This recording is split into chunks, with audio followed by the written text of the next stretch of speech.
We're standing in front of the Duncanson painting, which is part of the Cincinnati Museum Center's personal collection. It's a great work of art. Duncanson, of course, did the murals at the Taft Museum. And here you see depicted in this 19th century work a pastoral landscape, but there's still plumes of smoke occurring very subtly along the horizon.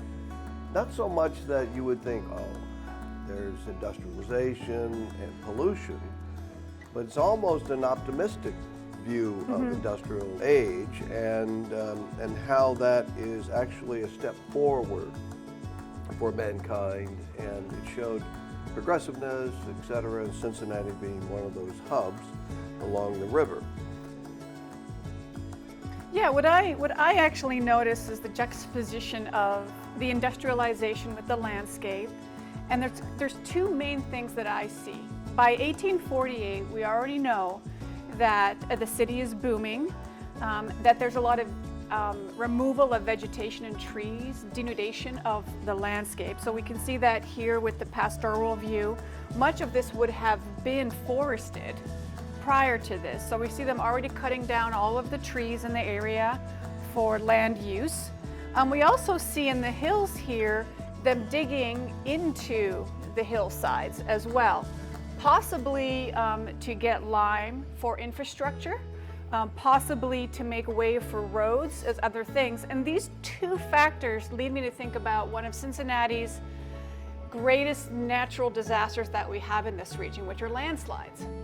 So two things that cause a lot of landslides in this area are going to be removal of vegetation, which normally holds the upper soil and rock profiles together through root systems. Trees are wonderful for removing water out of soils, and that is one of the major factors that keeps water in the sediment if you don't have vegetation as it percolates down through by the rain.